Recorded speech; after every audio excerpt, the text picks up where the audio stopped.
late Sunday afternoon here in Australia, where David and I are at the moment. Nice and warm, it's nice to see everyone here.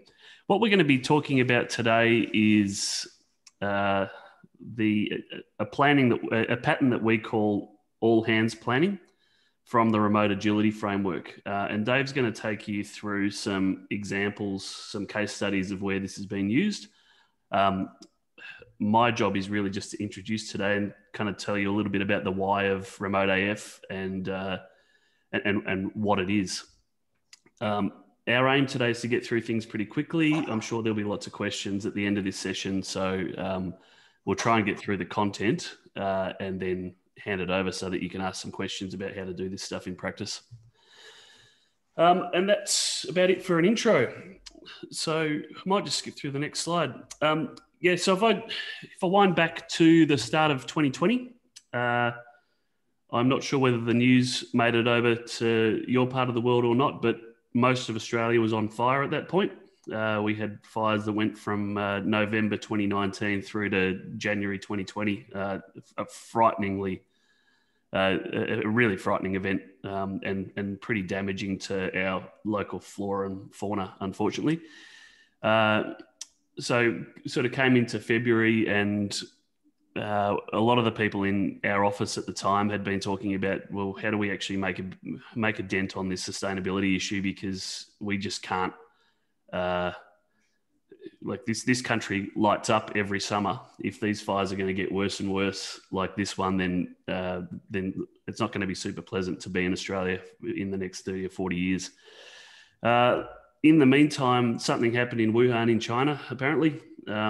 So there was an outbreak of a virus, and we've got some real data nerds in the team in Melbourne. So we're all kind of hacking up our spreadsheets and going, all right, this looks like a proper pandemic. We've read Anti-Fragile. We're all prepared for this risk eventually happening. And we were like, well, what are we going to do? We can't really just sit on our hands and wait and see what happens. We might actually have a bit of an opportunity to change some stuff. And we did a little bit of brainstorming and basically landed on the idea that we've been doing, my background is in consulting. I ran a consultancy called Elaborate for a decade, one of the founders of that consultancy. We probably worked across 150, 200 different organizations in that 10 years, mix of distributed, remote, co-located teams on large programs of work, on small programs of work. From strategy right through to delivery execution. And we're like, well, maybe with people moving into the pandemic, there's an opportunity to use Agile as a tool to help build sustainable work practices and therefore start to drive some of the benefits that you can get from increased remote working. And that's kind of this stuff we landed on from an environmental perspective. If we can get people off the roads, if we can reduce the peak commute, if we can get people out of cars, then we can have a really significant impact on emissions, energy use, office waste, all those sort of things.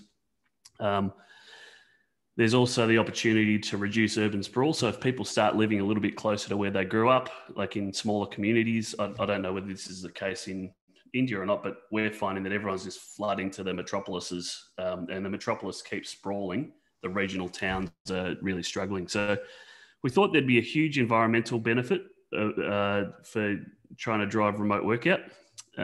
We thought there'd be a social benefit as well, and I'm certainly seeing that here. I'm not sure whether you're seeing similar things over there, but we've kind of got people closer to their families.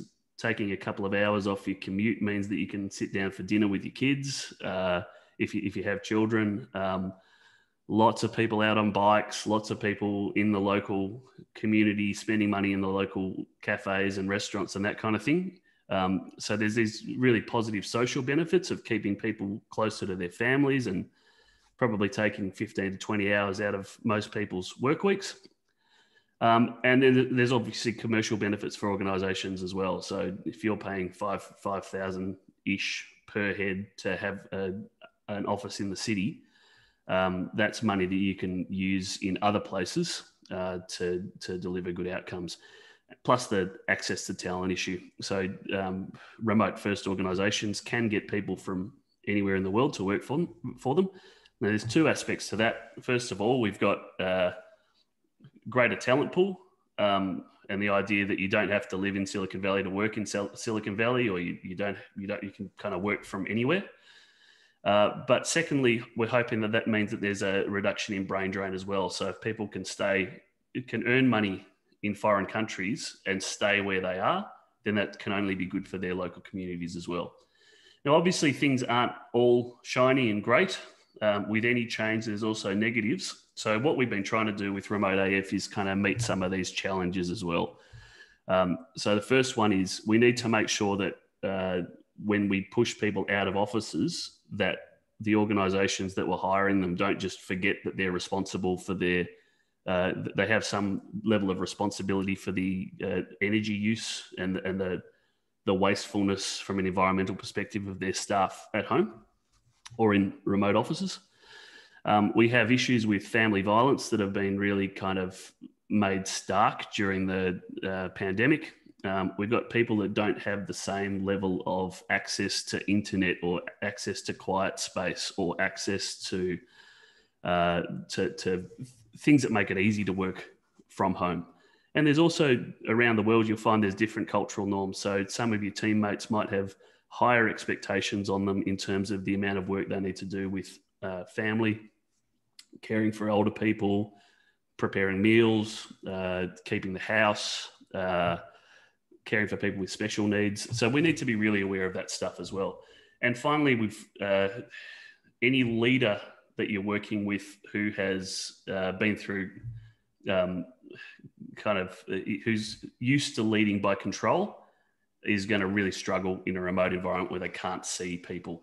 So what we've basically done is said, all right, we want to unlock these advantages. We want to use agility as a way to have an impact. And we need to make sure that we build to those challenges.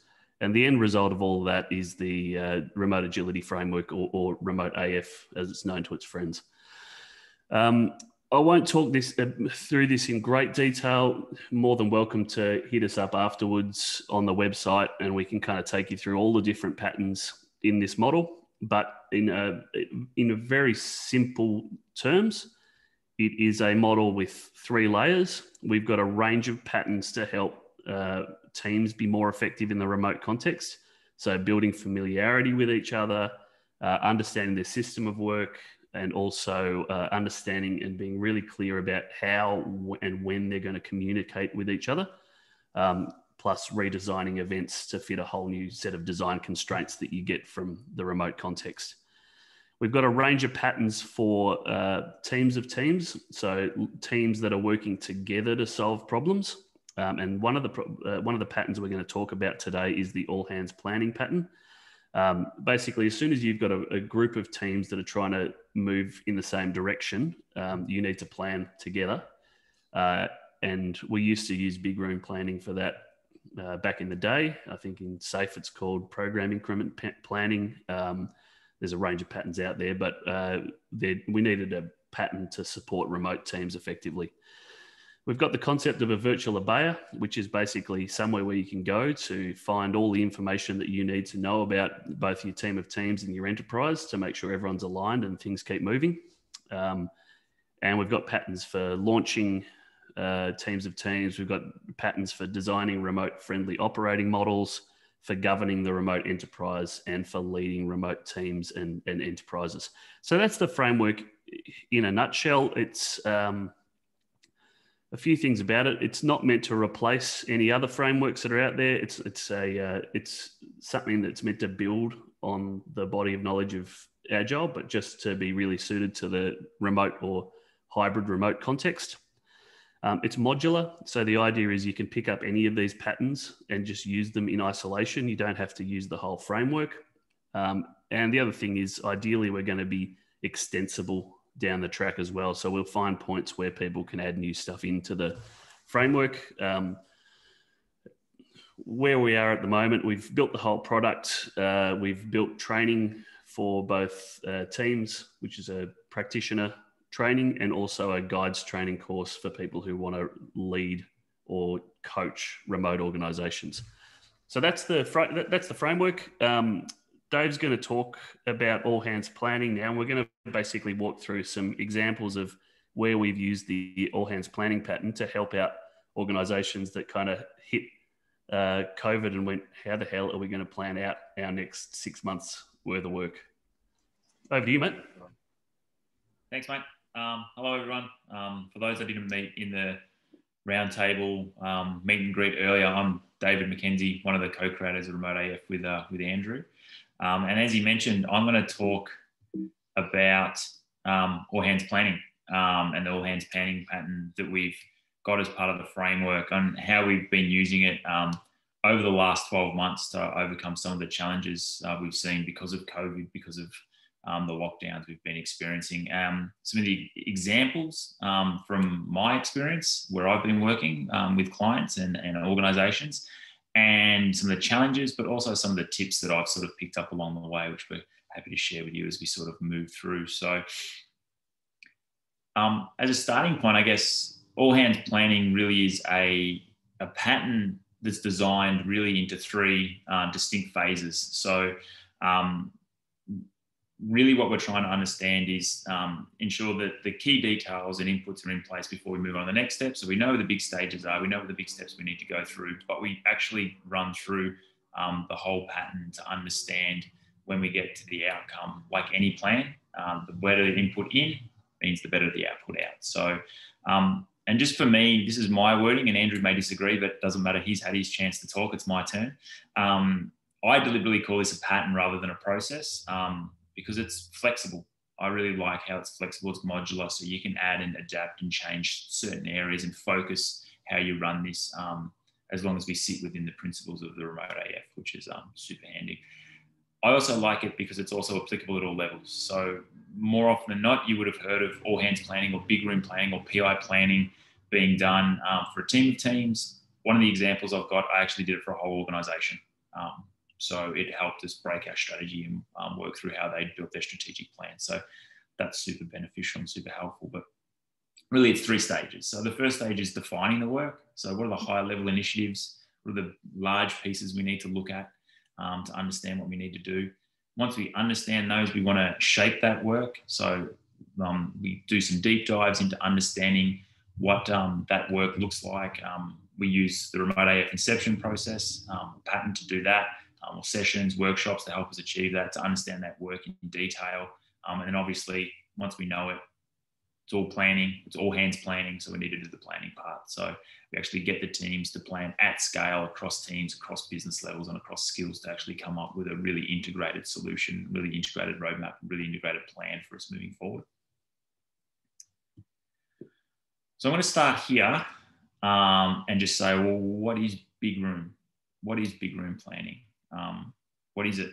Well, big room planning or PI planning or all hands planning, it's basically what it says it is: bring all the people together and work together. Don't worry, I'm not actually going to describe it to you here. I'm not going to run through all the theory. I'm sure the vast majority of you have all been through a PI planning before. I don't want to bore you, and we don't have enough time to really talk about it. What I want to really talk about is that if we know what big room planning is, then we actually know some of the things about it. We know big room planning is just that, it's big, right? We know it's time consuming. We also know it's incredibly important. We know there's a lot of prep that goes in it. They can be really hard to organize, and it can be really hard to find a room, some space, a conference hall to do this, especially if you're working with a whole organization. You've got hundreds and hundreds of people working together. But through our experience as Agilists, we also understand that it's super important. We understand that it's great for us to build alignment between teams. We build visibility, we build transparency. We're able to help identify interdependencies between work. So there's a lot of value out of it, and it can be a lot of fun, right? We can catch up and hang out with a lot of people and do some really amazing work and enjoy it. That's in the office. What really happens when we try and plan at scale in the remote world? Well, from my experience across the 12 months, the first thing we do is we panic. We have a heart attack. We go, oh my God, what are we going to do? And once we've settled down from our panic, we start to freak out because, oh my God, what are we really going to do? How are we actually going to do this? And once we sort of get to that point, we go, well, actually, we need to get down the work. Let's start thinking about some of the challenges. So the challenges with planning at scale like this in a remote world is, well, all of a sudden, all our people are separate. How can our people collaborate? It's really hard to keep alignment when we're all out of the office and we're all on a video call, and we need to make sure things are super aligned and super visible. What happens when we've got people who need to support multiple teams? How do we move? It's not as easy as walking around in one big office and jumping into different teams and saying, hey, how are you going? Do you need my help? You need to be really understanding who's going where. How's that going to work? As some of the facilitators for the Unconference know, moving people into rooms is really difficult. So how do we do that? What challenge? How are we going to approach that? How do I collate all our plans in one big plan? Always important. But ultimately, it's how do we run planning when we're no longer in one room together? So there's a lot of super challenges to overcome. And we think the pattern, the all hands planning pattern, actually helps us do that. So I'm skipping the first part, but I'm going to jump into the second part. Really is about identifying the work, understanding the work in a fair bit of detail. And overcoming some of the challenges, we're really talking about the pattern is splitting it up a little bit, thinking about all hands planning, but in multiple steps. And the first part we really want to do is understand defining and shaping the work, keeping that away from planning. So the session in planning is dedicated to planning. The sessions beforehand are dedicated to understanding the work, build some positive constraints around what we're actually trying to do. And the remote AF Inception workshops all designed around helping you do that. So it uses virtual collaboration, and you can see on the screen here some of the examples of what that looks like, some of the areas of the boards that we actually use, the virtual collaboration boards we use, to actually help an enterprise or a team of teams or a single team understand the work they need to do. And it's all about capturing what we need to do to meet the objectives and the metrics and measures that we need to do. So at a strategic level, what are the things we need to do to be successful in this strategy? If we're going to do that, does it help us meet our metrics? Does it help us meet our targets? Do we have enough work in that space to make sure we're going to be successful? Once we understand that work, it's ensuring that we actually understand what that work actually is in more detail. So we don't just say, oh, we need to build a website. We go, all right, if you need to build a website, what does that mean? What's the technical impact? What's the business impact? What's the operational impact? What are the security rules? What are the impacts that would come around with that? Once we sort of understood that, then we start breaking that work down into more detail so we can estimate and have an idea of it. But it's all about understanding the work for a cross-business impact, because we don't plan in isolation, obviously. If we deliver anything, we may deliver it in our delivery team, our software development team, but it's going to impact, hopefully, the wider business. So we need to bring those people on the journey with us as well. And the last part in the inception is one of the things I really like. We actually start talking about priority. One of the things that happens in organizations now is there's more ideas than there is people to be able to deliver the ideas. And the earlier we can start that prioritization discussion, the better off we're going to be. And we actually, in the Inception workshop, start talking to people about how do we stack rank this? If we can only do one, what's the one we're going to do? So we're really looking for incredibly high value work. All work's valuable, just some's more valuable than others. What's the super high value work that's not as complex that we can actually get done really well? Because that's going to help us build momentum and start delivering within our program. So here's where I want to introduce my first case study from earlier in this year, working with a gaming company in Australia who have partners out in Europe. And what we've got here is some screenshots from their Inception boards, which deliberately keeping so there's no sensitive information, but keeping a little bit blurry, but really just talking about the company as a whole. So in this instance, when we did it, we weren't talking about a team delivering on a product. We're actually talking about the entire organization from a strategic perspective. So we needed to understand what their strategic pillars were. They had 6 of them. About 100 people were involved in the Inception workshop. So we ran one per pillar, 6 of each strategic pillar. We really focused on what I just talked about before as well. What are the pieces of work we need to do? Do they align to our strategy?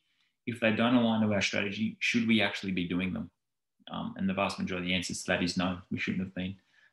We wanted to understand how work interconnected, and you can kind of see these blurry lines around the side here floating around, where we could actually see if we had some dependencies between work.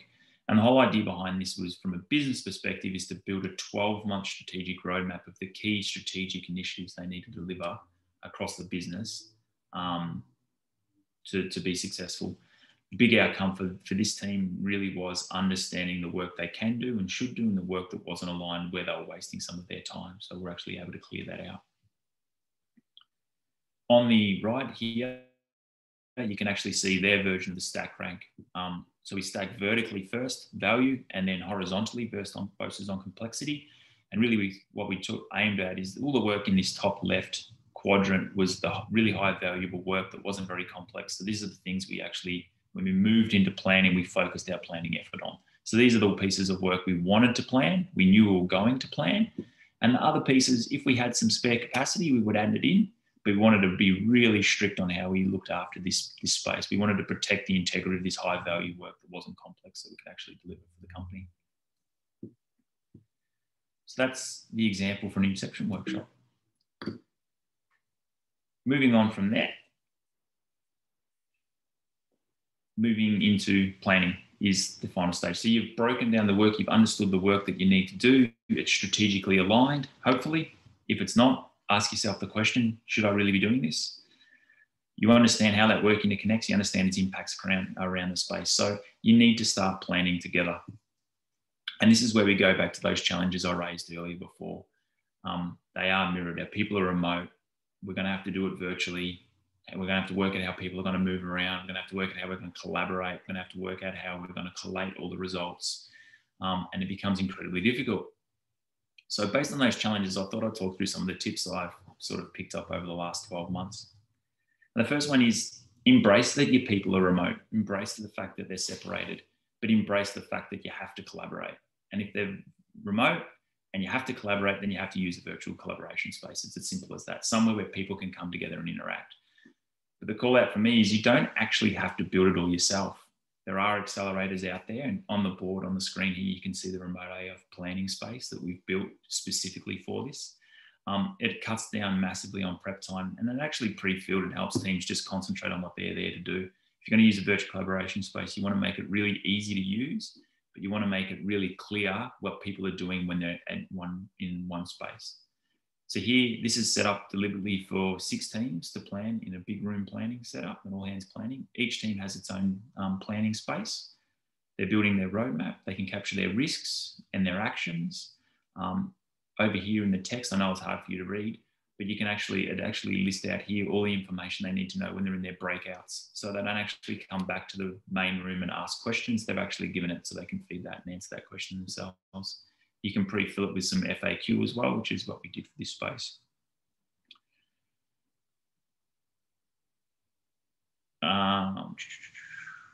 One of the cool things with this as well is we can actually include and copy the information as we move across. So these spaces are the same in the program space. So ultimately, your teams plan individually, but we wanted them to collate it all together. So these spaces are all exactly the same. So tip 2 for me is digital actually enables you to collate really easily. One of the challenges with big room planning is collating the team plans back together. Well, actually, you've got a huge advantage in a remote world using a virtual collaboration tool because it just does it for you.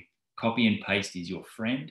Copy things, move them into your own space. It actually makes the collation of work really, really, really powerful and really easy. And if anyone's walked between 2 buildings on a windy day carrying large pieces of butcher paper with sticky notes all over them, you'll know exactly why that's a lot easier. Absolutely.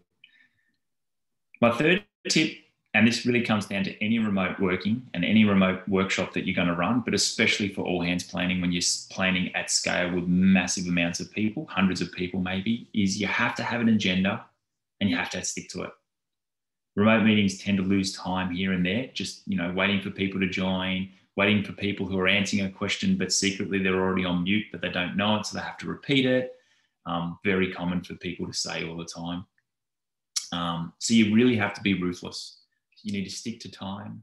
And one of the tips and helpful things with that is include the details of what the teams need to do in their spaces so they don't have to ask these questions. It's already there for them. They're already comfortable. They can just repeat it. It's easy to find and they move along. So if you're going to have to stick to an agenda, as ridiculous as this sounds, you have to be super planned to plan. You have to have a really strong plan about how you're going to facilitate and how you're going to run your all hands planning. You need to have everything set up first. You need to plan how you're going to run the session. That's normal, but you need to ramp it up.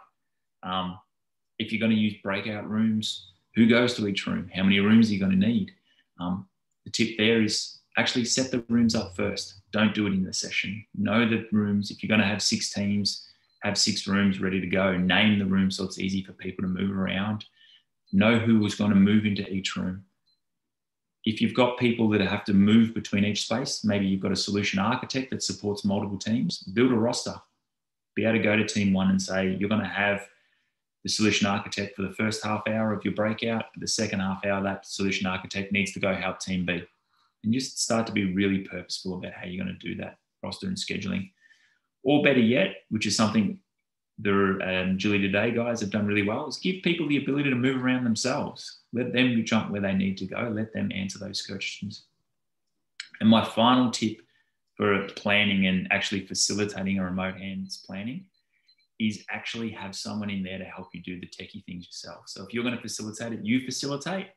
Have someone in there as a sidekick who's actually going to manage the rooms, manage moving people around if they need help, manage setting up breakout rooms, chat, monitoring the chat and all that sort of stuff. So pair up, double up, have one person concentrating, facilitating the remote session and one person concentrating on doing the tech in the background.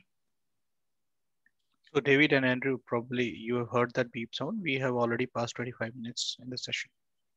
Okay. I will continue and speak even faster. So the next bell in next 10 minutes. No worries. So my third tip, or my fourth tip actually, excuse me, and the last one when it comes to planning is alignment and visibility. So in a remote world, our people are separated and we're using breakout rooms. So this alignment becomes much, much trickier. The good news is your virtual collaboration spaces make visibility amazing, very easy. All you need to do is zoom out. If you want to see visibility of what everyone's doing, zoom out in your collaboration space. You can see maybe hundreds of mice pointers moving around and doing things, which is super cool. But you also need to understand that we need to maintain alignment. So you need to ramp that up because we lose ability to just being able to walk around and listen in. So if I'm facilitating an all hands planning and I'm in the room, I can just wander around and see how teams are going, see if they're tracking, keep pushing them, making sure they're moving along. I lose that in a remote setting. So we want to make sure that we've got bits and pieces coming where those teams are actually playing back to us early and often. So we can ask questions, we can help the teams realign. There's nothing worse than a team spending 2 hours in planning by themselves in a breakout room, coming back and realizing that they've wasted that time because they were completely misaligned. So keep your team planning sessions shorter, have more of them, and make sure you've got playbacks after all of them. In any all hands planning I run, even a half day session, a small session, I always have a minimum of 2 breakouts and I always have a minimum of 2 playbacks to make sure we keep building that alignment really tight and really close together. This is messy, but this is all hands planning in the real world, what it actually looks like in some real spaces. So on the left, you can actually see a team board where they've taken all their work, some of it in the backlog, and started to map out across a 12-month planning horizon, all the work they need to do, all their interconnections between them, different streams, different colors represent different things. In this instance, they didn't necessarily worry too much about the size estimates, so it's not really to scale, but the flow you can kind of see as they start to map their work out through the 12-month period. What's really cool with this one is you can actually see these vertical lines where they're actually peeling off to work that's actually dependent on other teams. So they had some form of dependency where they needed to talk to other teams. And what we did with this space is actually some of these lines you can see are red, which means those dependencies are unaligned, which meant we had a risk on our program. But some of these ones are green where they did have some really good alignment as well, which is super good. On the right, you can, on the right, you can actually see the collated result of a whole bunch of teams all in together. And I'm jumping around on slides and killing you all, so apologies for that. What we've got there is a zoomed out version of all the team spaces collated together. So that's simply just a copy and paste from the team space So it gives us a really good program view, or that 1,000-foot view of the space. We've also got the collated risk plots. So here's the risks that the teams were able to collate, their actions and their confidence vote, what they needed to understand. And even further along, by this stage in the teams, where they're talking about features, this is the actual epic view across the entire program of when epics are going to be delivered. So my second case study is talking about a telecommunications company I was working with in Australia. And the first case study was a gaming company doing strategy. So what are the strategic things we need to do across the entire business? In the telecommunications company, it was a single program. It was a large-scale transformation program. They were very, very, very traditional in their methodologies, mixed in with some agile delivery. So there were some challenges around the planning. They used 6 project teams themselves that went through the planning process, about 120 people. The big call out with this, which was slightly different to what you would probably be most used to if you're used to being in an all hands planning or a big room planning session, is the focus here was definitely on planning, but it was understanding alignment and definitely the integration between streams. So I was back to talking about these vertical lines between the teams. So each team had their own collaboration space. They built their 12-month roadmap, more detail in the first 3 months. But we actually facilitated the all hands planning to understand those connections between the teams. These vertical lines I talked about before, while some were green and some were red, actually get the teams to talk to each other about the work that was dependent and how they interconnected to each other. And then spend the time to actually, once they built their own plan in isolation, work with their teammates or work with other teams to sort of readjust that plan. So we started to plan out some of the dependencies, plan out some of the risks associated with interconnected work. So it's one of the things I really like about all hands planning. So that's my last slide. I just want to finish really quickly. Planning in a remote setting, as much as this sounds a bit odd, what I'm finding and have found is it's much more collaborative. And alignment's better because we're actually showing the work that we're doing in real time. We don't have to move around a room and hope people can sort of see. We don't have to shift things between spaces. So that alignment's actually really good if you ramp up those playbacks and give people the opportunity to talk about it. The visibility is massive. I can see what everyone can do. If I zoom out, I can take that 1,000-foot view and I can see all the teams and their mouse moving around and actually collaborating, which is awesome. I've actually got some video, which I think, Andrew, we might be cutting and doing a quick social post about, I think's coming. I don't know, maybe I'm talking out of line here. But it's really cool to see people actually doing the work in real time. As I mentioned, collaboration is super easy. Copy, paste, it's your friend, stick it all in the same place. You don't have to carry anything.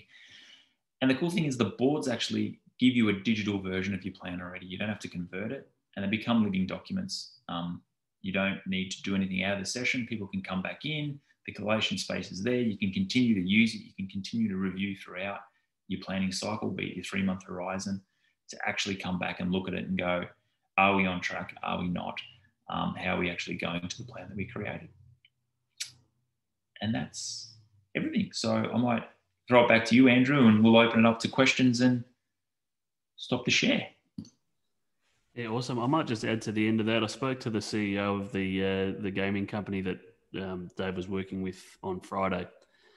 So they've been through 3 revolutions now of that planning process, and he said it's the first time I've had a forward view of organizational capacity and comfort and confidence in the plans that I'm getting from my teams since I've been in the organization. So yeah, really, really effective way to get people who are distributed to get into alignment. And we'll take questions. Just fire them at us. You can chuck them in the chat. You can ask us here. There was a question earlier. Can this work well where some people are physically co-located and others are remote? Look, it can, but it's not the best way to do things. We always recommend that if one person's remote, then everyone should be remote. And I've just put some notes up there. There's a wonderful book by Kirsten Clasey and J. Ellen Morris called The Remote Facilitator's Pocket Guide. If you do have to facilitate a hybrid remote and on-site meeting, then there's some nice little patterns that you can use in that book to bring people who are off-site into the room.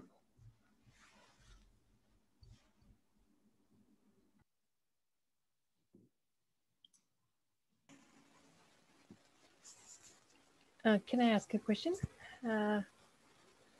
So the example you gave for the gaming company,